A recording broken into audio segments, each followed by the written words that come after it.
എന്തുകൊണ്ടാണ് യൂറോപ്യർ ലോകത്ത് മുന്നിൽ വരുന്നത്?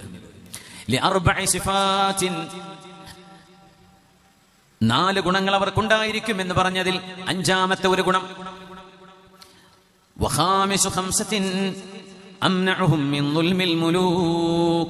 അതിനു മുമ്പ് പറഞ്ഞതൊക്കെ മിസ്കീന്മാരോട് കരുണയുള്ളവരായിരിക്കും അവര്. ഒരു യുദ്ധം കഴിഞ്ഞാൽ അടുത്ത ഒരു യുദ്ധത്തിന് കോപ്പുകൂട്ടുന്നവരാണവർ. ഒരു പ്രതിസന്ധി നടക്കുമ്പോൾ ആ പ്രതിസന്ധിയെ എങ്ങനെ നേരിടണമെന്നറിയുന്നവരാണവർ. ഇതൊക്കെ പറഞ്ഞിട്ട് 4-ാമത്തേത് പറഞ്ഞു,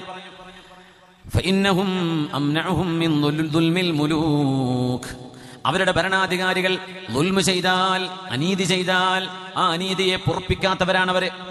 അനീതി ചെയ്താൽ they cannot tolerate injustice, they cannot tolerate oppression. ഒരിക്കലും അനീതിയെ സഹിക്കാൻ പറ്റാത്ത ആളുകളാണ് യൂറോപ്യർ.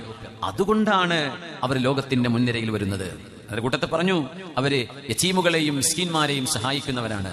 ഇപ്പൊ ലോകത്ത് വലിയ വലിയ യൂണിസെഫ് അടക്കമുള്ള യുണൈറ്റഡ് നേഷൻസിന്റെ ഇനീഷ്യേറ്റീവ്സ്, പിന്നെ റെഡ് ക്രോസ് സൊസൈറ്റി ഉണ്ട്, ലോകത്തെ വലിയ ചാരിറ്റി സംവിധാനമാണ്. ഗൾഫ് രാജ്യങ്ങളിലൊക്കെ റെഡ് ക്രസന്റ് സൊസൈറ്റി ഉണ്ട്. ഈ റെഡ് ക്രോസ് സൊസൈറ്റി ലോകത്തിന്റെ എല്ലാ ഭാഗത്തും പ്രവർത്തിച്ചുകൊണ്ടിരിക്കുന്ന ഒരു സ്വതന്ത്ര ഒരു NGO ആണ്, നോൺ ഗവൺമെന്റ് ഓർഗനൈസേഷനാണ്. അത് വെള്ളപ്പൊക്കം ഉണ്ടായാലും, ഭൂമി കുലുക്കുണ്ടെങ്കിലും, യുദ്ധമാണെങ്കിലും, ഗസയിൽ പോലും എത്രയോ യൂറോപ്യൻ സംഘടനകൾ തലയിലേക്ക് ബോംബ് വീണുകൊണ്ടിരിക്കുന്ന ആ ഇടങ്ങളിൽ ചെന്ന് അവിടുത്തെ ആളുകൾക്ക് മരുന്നും ഭക്ഷണവും കൊടുക്കാൻ പോയിട്ടുണ്ട്, അല്ലേ? നമ്മുടെ സമൂഹത്തിലെ ആളുകൾ എത്തുന്നതിന്റെ മുമ്പ് യൂറോപ്യരായ ആളുകൾ ഫലസ്തീനിന്റെ കൊടി പിടിച്ച് പുതച്ചിട്ട് ആ നാട്ടിലേക്ക് പോയിട്ടുണ്ട്. ഇത് അവരുടെ ക്വാളിറ്റിയാണെന്ന് ആര് പറയാ? സ്വഹാബിയായ അംർ ഇബ്നുൽ ആസ് റളിയല്ലാഹു അൻഹു. നമ്മുടെ